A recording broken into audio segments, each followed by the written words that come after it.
नमस्कार, आप देख रहे सुदर्शन न्यूज। मैं हूं आपके साथ ज्योति यादव। चलिए बुलेटिन की शुरुआत करेंगे उत्तराखंड की खबरों के साथ। मुख्यमंत्री पुष्कर सिंह धामी ने देहरादून में आयोजित सांस्कृतिक महोत्सव में बतौर मुख्य अतिथि प्रतिभाग किया है। इस दौरान उन्होंने दीप प्रज्वलित कर कार्यक्रम का शुभारंभ किया। कार्यक्रम को संबोधित करते हुए मुख्यमंत्री पुष्कर सिंह धामी ने कहा कि गोरखा दशे दीपावली महोत्सव को संस्कृति विभाग के कैलेंडर में शामिल किया जाएगा।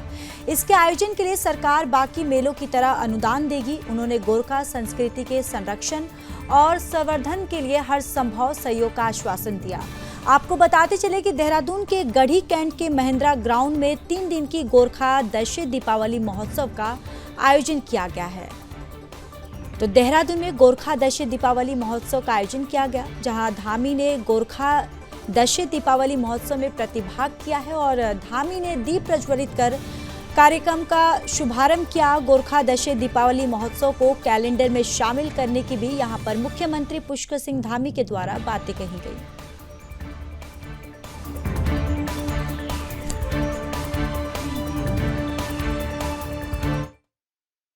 वीर गोरखा समाज के इस दशे पर्व दीपावली के महोत्सव में इस कार्यक्रम में उपस्थित हमारे आज के अतिथि नेपाल के राजदूत डॉक्टर सुरेंद्र थापा जी, और अभी आपने जिनको सुना, यहाँ देहरादून में लंबे समय तक जो देहरादून के नगर पालिका महापालिका मेयर के रूप में भी उन्होंने लंबे समय तक काम किया है, ऐसे हमारे धर्मपुर क्षेत्र के लोकप्रिय विधायक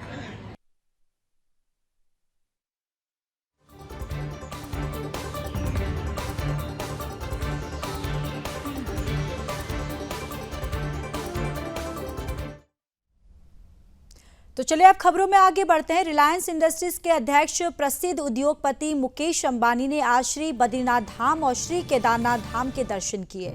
श्री बद्रीनाथ केदारनाथ मंदिर समिति बीकेटीसी अध्यक्ष अजेंद्र अजय ने बताया कि प्रसिद्ध उद्योगपति मुकेश अंबानी आज प्रातः यानी कि सुबह पहले श्री बद्रीनाथ धाम दर्शन को आए, उसके बाद वह श्री केदारनाथ धाम दर्शन के लिए पहुंचे। इसके अलावा उन्होंने बताया कि दोनों धामों को उद्योगपति मुकेश अंबानी ने 5 करोड़ की धनराशि दान स्वरूप दी है।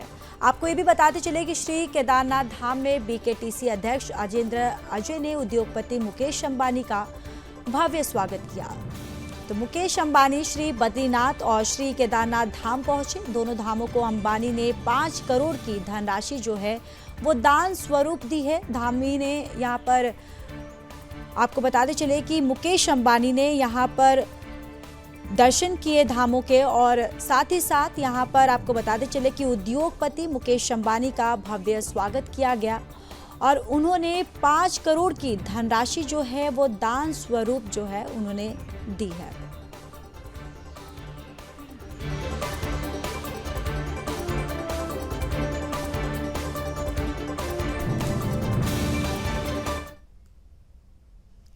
तो चलिए अब खबरों में बात करेंगे नरेंद्र नगर की, जहां नरेंद्र नगर पालिका के रामलीला मैदान में प्रभु श्री राम की लीला के मंच को देखने के लिए श्रद्धालुओं की भारी भीड़ जो है वो उमड़ रही है। प्रभु श्री राम को 66वीं लीला के मंचन में राम, सीता, लक्ष्मण, भरत और शत्रुघ्न जैसे पात्रों की भूमिका में बालिकाएं बखूबी रोल निभा रही हैं। इससे लीला की भव्यता में 4 चांद लग गए। तृतीय रात्रि के प्रमुख दृश्य में राम बारात की झांकी और राम सीता विवाह अत्यंत दर्शनीय थे। बारात में गाजे बाजे की थाप पर बाराती नाचते थिरकते झूम उठे और प्रभु राम के जयकारों से नगर गूंज उठा। खूब पटाखे फोड़े गए। प्रभु राम और माता सीता के विवाह के दृश्य को देख दर्शक अभिभूत होकर खुशी में झूम उठे। दूर दूर के गांव से भी आस्थावान राम भक्त राम भर यहाँ लीला के मंच को देखने के लिए और पालिका के रामलीला मैदान में पहुंच रहे हैं और लीला का आनंद ले रहे हैं।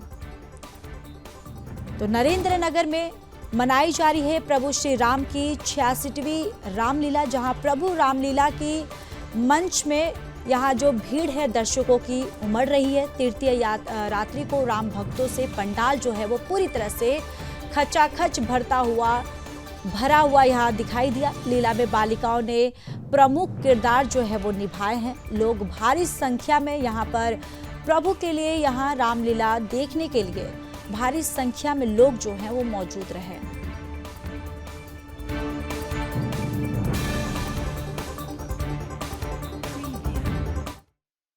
श्री रामलीला समिति नगर के द्वारा विगत 65 वर्षों की भांति इस समय 66वें वर्षों में रामलीला ने प्रवेश किया है और हमारा एक ही उद्देश्य है कि समस्त जनमानस के अंदर प्रभु राम के जीवन से सीख लेते हुए उनके चारित्रिक जीवन को अपने जीवन में ढालते हुए एक मर्यादा का जीवन जिएं और एक दूसरे के साथ प्रेम प्यार की भावना से ओतप्रोत होते हुए एक दूसरे का सहयोग करें। यही हमारी सोच है और यही इस संस्कृति का उद्देश्य भी है। सनातन धर्म में जहाँ राम एक पवित्र पात्र के रूप में जाना जाता है। मेरा नाम हिमांशी भंडारी है और मैं रामलीला में सीता का पाठ खेल रही हूँ। ये यहाँ नरेंद्र नगर की 66वीं रामलीला है जिसमें सभी मुख्य किरदार लड़कियाँ ही निभा रही हैं और हमारी रामलीला का मैसेज यह है कि सभी को श्री राम जी की तरह संवेदनशील रहना चाहिए।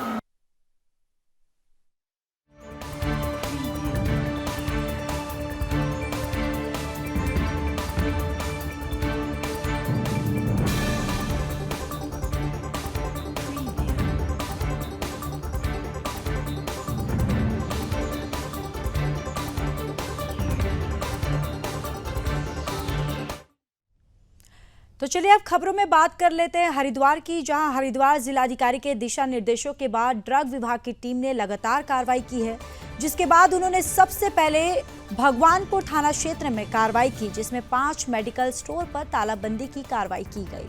वहीं मंगलौर कोतवाली क्षेत्र में भी पुलिस के साथ मिलकर ड्रग विभाग की टीम ने एक आलम नामक मेडिकल स्टोर पर कार्रवाई की, जिसके मकान के हिस्से में भारी मात्रा में प्रतिबंधित दवाइयां पाई गई हैं। हालांकि नारकोटिक्स यहां पर भारी मात्रा में पाई गई हैं, जिस पर पुलिस और ड्रग विभाग की तरफ से मेडिकल संचालक के खिलाफ मुकदमे की तैयारी की जा रही है। वहीं मेडिकल स्टोर संचालक मौका पाकर मौके से फरार हो गया और मौके पर 2 युवक स्टाफ के रूप में यहां पाए गए हैं, जिनसे तमाम जानकारियां जुटाई जा रही हैं। वहीं इस मौके पर ड्रग इंस्पेक्टर अनीता भारती और sub inspector Arun Kumar, constable Naresh Kumar और लेडीज होमगार्ड कलश चौधरी मौजूद रहे। तो यहाँ रुड़की में ड्रग विभाग की टीम जो है वो कार्रवाई करती हुई नजर आ रही है। 5 मेडिकल स्टोरों पर तालाबंदी की गई और मेडिकल संचालक के खिलाफ मुकदमे की तैयारी भी की गई है। पुलिस मेडिकल स्टोर संचालक यहाँ से मौका पाकर मौके से फरार हो गया और कुछ जो स्टाफ यहाँ पर थे उन्हें गिरफ्तार किया गया है और ड्रग विभाग की टीम जो पूरी तरह से उन पर कार्रवाई करती हुई नजर आ रही है।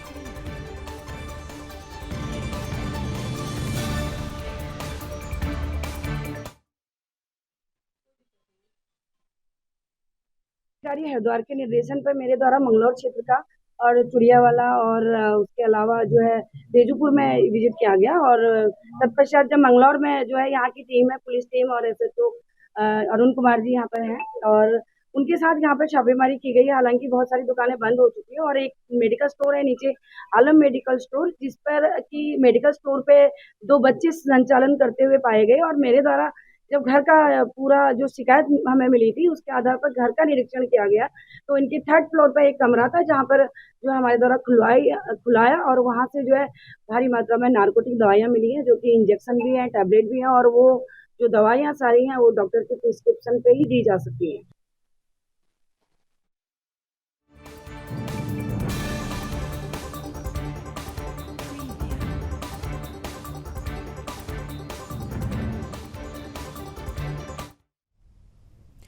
उत्तराखंड सरकार द्वारा थूक जिहाद के खिलाफ सख्ती किए जाने के बाद उधम सिंह नगर में भी पुलिस प्रशासन अलर्ट मोड पर आ गई है।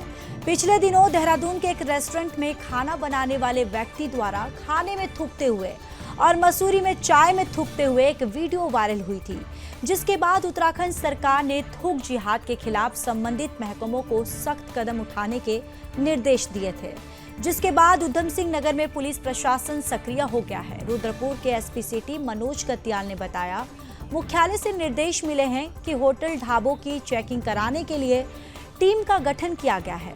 होटल ढाबों के किचन में सीसीटीवी कैमरे लगवाए जाएंगे। इसके अलावा फल ठेली रेडी लगाने वालों को भी अपनी पहचान लिखने के लिए कहा जाएगा। यानी कि अगर किसी व्यक्ति के द्वारा खाने में कुछ गंदगी की जाएगी तो उस पर सख्त से सख्त कार्रवाई की जाएगी। तो उत्तराखंड सरकार थूक जिहाद के खिलाफ अब एकदम सख्त हो गई है। उधम सिंह नगर में भी पुलिस प्रशासन जो है वो पूरी तरह से अलर्ट मोड पर हो गई है। होटल ढाबों के किचन में यहाँ सीसीटीवी कैमरे लगाने के निर्देश दिए गए हैं। दोषी पाए जाने पर प्रशासन ने कह दिया है कि अगर इस पूरे प्रकरण में अगर कोई भी दोषी पाता है तो उस पर एकदम कठोर कार्रवाई की जाएगी।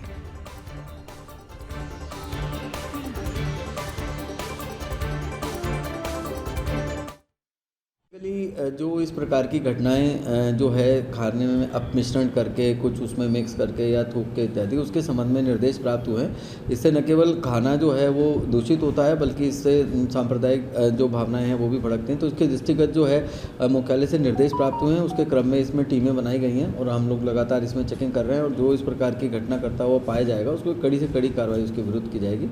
और बाकी इसमें जो इंस्ट्रक्शंस मिले हैं मुख्यालय से उसके अनुसार से हम अग्रिम कार्रवाई इसमें कर रहे हैं।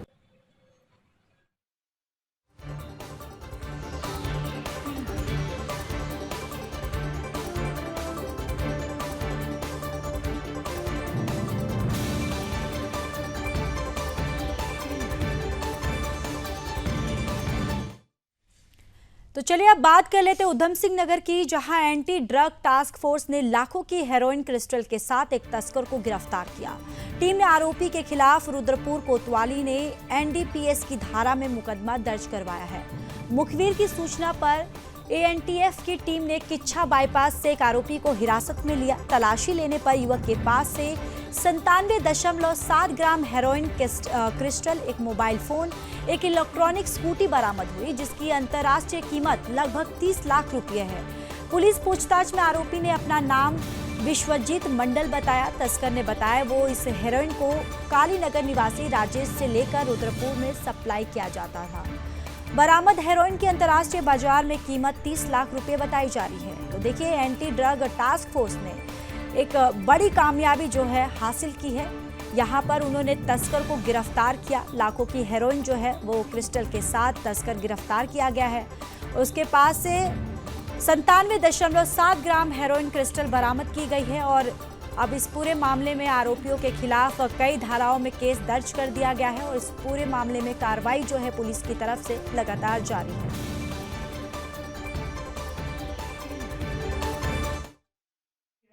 उद्देश्य से लगातार उधम सिंह नगर पुलिस काम कर रही है और इसी क्रम में हमें बड़ी सफलता मिली है, जिसमें एएनटीएफ की टीम जो है जनपद स्तर पर जो गठित की गई है उन्हें एक बड़ी सफलता मिली है, जिसमें हमने 97.7 ग्राम्स हीरोइन क्रिस्टल जो है एक नशीला पदार्थ जो है हम लोगों ने बरामद किया है। इसमें एक व्यक्ति को गिरफ्तार किया गया है और इसकी स्थानीय बाज़ार में जो है स्थानीय बाज़ार और अंतर्राष्ट्रीय बाज़ार में कीमत लगभग 30 लाख रुपए है। और इसमें जो अभियुक्त हमने गिरफ्तार किया है उससे इसकी बैकवर्ड और फॉरवर्ड लिंकेजेस के बारे में हम लोग जानकारी कर रहे हैं और ये बड़ी खेप हम लोगों ने बरामद की है। इससे निश्चित रूप से क्षेत्र में जो नशे की समस्या है उसमें कमी आएगी और साथ में हम इसमें आगे भी इन्वेस्टिगेशन कर रहे हैं और इस अभियुक्त की क्रिमिनल हिस्ट्री भी है और बाकी डिटेल्स जो है इन्वेस्टिगेशन इसमें चल रही है। जैसे ही फर्दर डिटेल्स आएंगी आप लोगों से शेयर की जाएंगी।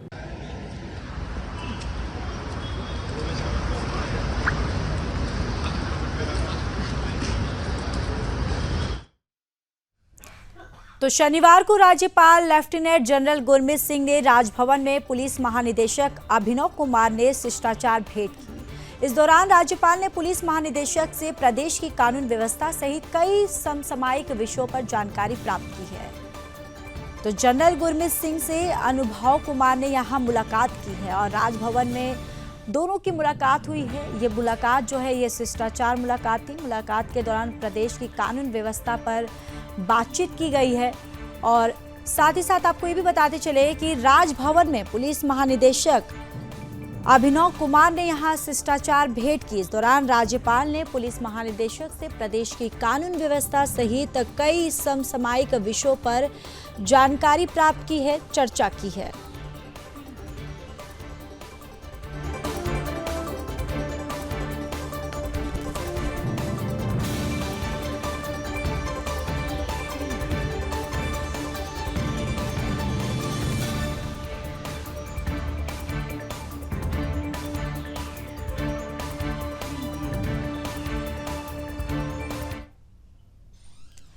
तो सितारगंज में उपद्रवियों की उपद्रवता सामने आई है। दरअसल सितारगंज से बंगाली समुदाय के श्रद्धालु काली माता की मूर्ति का विसर्जन करने के लिए जा रहे थे और उसी समय विशेष समुदाय के लोगों के द्वारा जेल कैंप रोड मस्जिद के ऊपर से कुछ उपद्रवी बच्चों द्वारा पथराव किया गया, जिसके बाद सितारगंज के लोग एकत्रित होकर थाने पहुंचे। थाने पहुंचकर लोगों ने पुलिस को बताया कि काली माता की मूर्ति को विसर्जित करने के लिए जब वो लोग सितारगंज से शक्ति फार्म की तरफ पुल पर जा रहे थे, उस समय हमारे ऊपर पथराव किया गया और पिछली बार भी हमारे ऊपर पथराव हुआ था, लेकिन मामले को रफा दफा कर दिया गया था।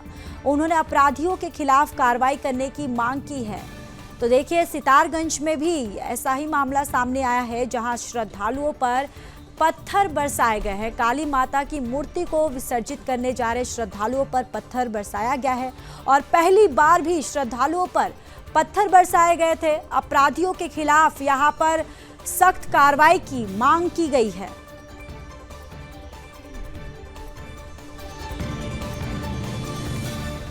तो सितारगंज की ये खबर है, जहां पर श्रद्धालुओं के ऊपर यहाँ जिहादियों के द्वारा पत्थर बरसाया गया है। आपको बताते चले कि सितारगंज से बंगाली समुदाय के जो श्रद्धालु हैं काली माता की मूर्ति का विसर्जन करने के लिए जा रहे थे और उसी समय विशेष समुदाय के लोगों के द्वारा जेल कैंप रोड मस्जिद के ऊपर से कुछ उपद्रवी जो है वो बच्चों के द्वारा यहाँ पथराव किया गया है।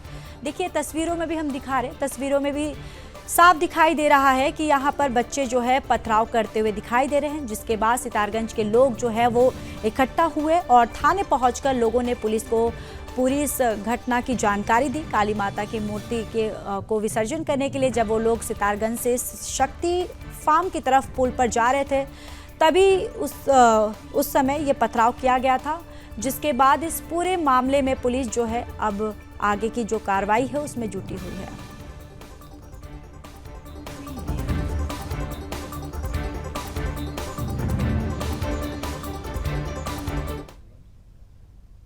तो चलिए आगे बढ़ते हैं। पति और पत्नी के बीच प्रेम और समर्पण का पर्व करवा चौथ आज पूरे देश में मनाया जा रहा है। रुद्रपुर में भी करवा चौथ पर्व को लेकर महिलाओं में खास उत्साह देखा गया और महिलाओं के द्वारा जबरदस्त तैयारियां भी की जा रही है। करवा चौथ के व्रत का महिलाओं को पूरे साल इंतजार रहता है। महिलाएं इस दिन विशेष रूप से तैयार होती हैं और 16 श्रृंगार करती हैं। रुद्रपुर में कॉस्मेटिक, कपड़े, ज्वेलरी से लेकर मिठाई की दुकानों पर जबरदस्त भीड़ जुटी हुई है। मनियारी की दुकानों में महिलाएं रंग बिरंगी चूड़ियां सहित 16 श्रृंगार की सामग्री खरीदने में जुटी हुई हैं। इसके अलावा महिलाएं बड़ी संख्या में मेहंदी लगवा रही हैं। तो आज पूरे देश में करवा चौथ का पर्व जो है वो मनाया जा रहा है। बाजारों में भी इस पर्व को लेकर भीड़ जो है वो देखी जा रही है। करवा चौथ के पर्व को लेकर महिलाओं में एक खास उत्साह भी देखा जा रहा है। साल भर महिलाओं को इस करवा चौथ का, इस पर्व का बहुत ही बेसब्री से इंतज़ार रहता है और देखिए, बाज़ारों में भी भीड़ लगी हुई है। महिलाएं यहाँ पर मेहंदी लगाते हुए नज़र आ रही हैं और महिलाओं में इस पर्व को लेकर काफ़ी उत्साह देखने को मिल रहा है।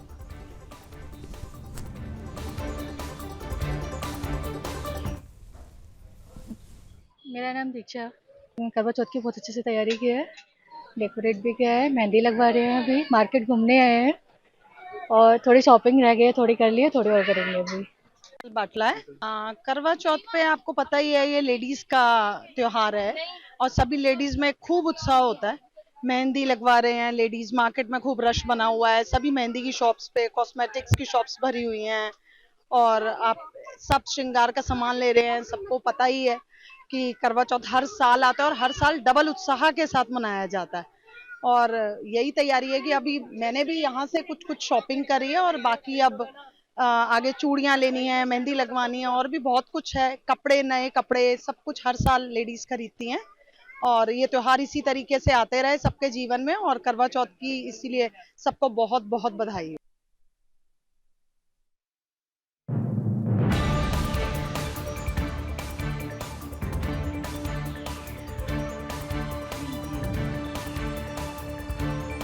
तो आज पूरे देश में करवा चौथ का पर्व मनाया जा रहा है। यहाँ महिलाएं जो हैं बढ़ चढ़ कर मेहंदी लगाती हुई नजर आ रही हैं। बाजारों में महिलाओं की भीड़ जो है वो दिखाई दे रही है। मिठाई के दुकान हो या फिर कपड़ों की दुकान हो, यहाँ पर महिलाओं की भीड़ जो है वो साफ दिखाई दे रही है। और करवा चौथ का जो पर्व है, इसको लेकर महिलाओं में एक खासा उत्साह भी देखने को मिलता है। और साल भर की अगर बात करें तो महिलाएं इस करवा चौथ का इंतजार जो है वो बेसब्री से करती हैं।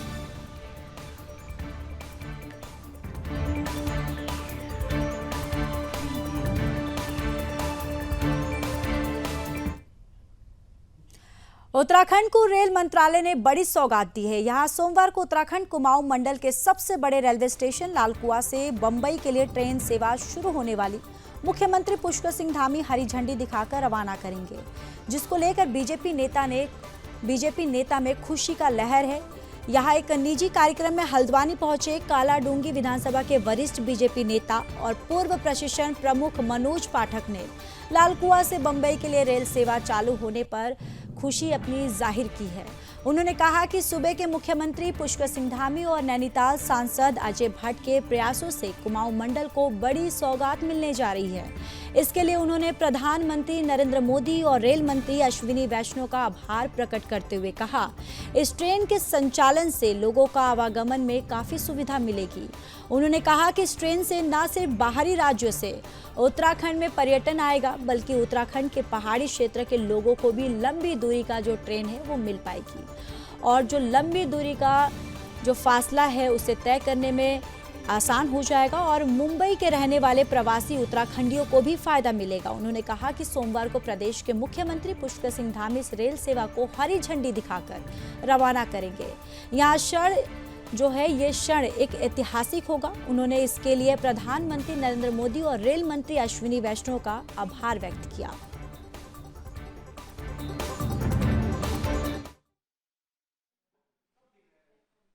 यशस्वी प्रधानमंत्री श्रीमान नरेंद्र मोदी जी ने विकास क्षेत्र के लिए उत्तराखंड को विशेष रूप से सौगात पर सौगात देने का ऐसा मन बनाया है जो व्यवहार में उतर रहा है। और माननीय हमारे मुख्यमंत्री जी, यशस्वी मुख्यमंत्री जी जिस तरह से लगातार मेहनत कर रहे हैं प्रदेश को आगे बढ़ाने के लिए, और उसका परिणाम यह है कि हमारे माननीय सांसद श्रीमान अजय भट्ट जी सब लोग मिलकर के परसों एक ट्रेन यहाँ से नई चलने वाली है और वो बहुत बड़ी सौगात के रूप में हम सबको मिल रही है। इसके लिए मैं तो प्रभु का आशीर्वाद ही कहूँगा कि हम सब सौभाग्यशाली हैं।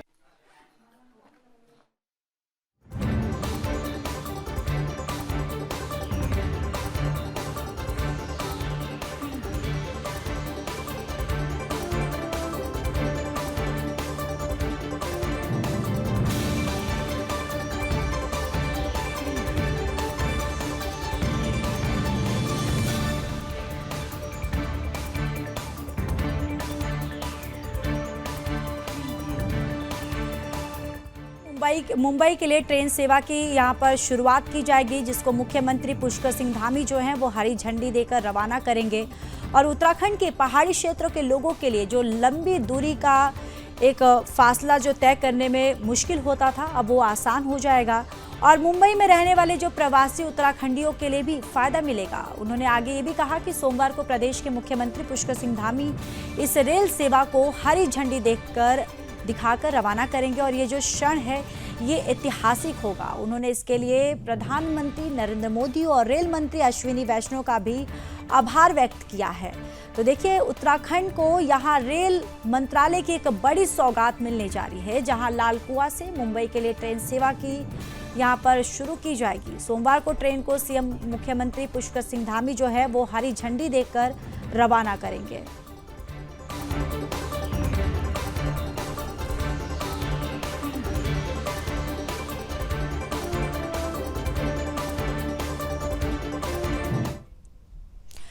तो देहरादून में गोरखा दशे दीपावली सांस्कृतिक महोत्सव का आयोजन यहाँ पर किया गया है। यहाँ पर मुख्यमंत्री पुष्कर सिंह धामी ने क्या कुछ कहा, आइए आपको सुनवाते हैं। वही आचरण हमें दूसरों के साथ करना चाहिए। ये हमारे पर्व हमको यह भी हमेशा स्मरण कराते हैं। भाइयों बहनों, ये जो दशे पर्व है, ये हमारी जो सांस्कृतिक धरोहर है, इसको सजोने का भी एक महत्वपूर्ण अवसर है। जब हम लोग आज मेले, आज ये महोत्सव, जिस प्रकार से आज ज्ञान विज्ञान बढ़ा है, जिस प्रकार से तमाम हमारी तकनीकी टेक्नोलॉजी एक नए आविष्कार के रूप में, इनोवेशन के रूप में हमारे सामने आ रही है, ऐसे समय में ऐसे महोत्सव का जो महत्व है वो और भी अधिक बढ़ जाता है कि इनके माध्यम से हम अपनी परंपराओं को, रीति रिवाजों को, सामाजिक मूल्यों को हमारे आने वाली नई पीढ़ी को सौंपने का काम करते हैं। और जब हम नई पीढ़ी को इस प्रकार की विरासत से परिचित करवाते हैं, उनको बताते हैं, कार्यक्रमों के माध्यम से उनका परिचय होता है, तो निश्चित रूप से विरासत भी बढ़ती है। और जो हमारे प्रधानमंत्री आदरणीय मोदी जी कहते हैं, विरासत भी होनी चाहिए, विकास भी होना चाहिए और विरासत भी आगे बढ़नी चाहिए। भाइयों बहनों, तो ये हमारा जो वीर गोरखा कल्याण समिति है, इसके लिए प्रयास कर रही है। मैं इसके लिए भाई कमल थापा जी को और उनकी पूरी टीम को बहुत बधाई देता हूं, जो इस अद्वितीय कार्यक्रम के माध्यम से हमारी जो समृद्ध सांस्कृतिक विरासत है उसको संरक्षित और पोषित करने का काम कर रहे हैं, भावी पीढ़ी तक पहुंचाने का काम कर रहे हैं। भाइयों बहनों, गोरखा समाज हमारी गौरवशाली और समृद्ध विरासत का एक अद्वितीय हिस्सा है। आधुनिक भारत में मैं अगर गोरखा समाज की भूमिका का उल्लेख करूं तो भारतीय संस्कृति में एक गोरखा समाज इस प्रकार से रच बस गया है। तो चलिए, इस बुलेटिन में इतना ही। बाकी देश और दुनिया की तमाम बड़ी खबरों के लिए देखते रहिए सुदर्शन न्यूज। जय हिंद।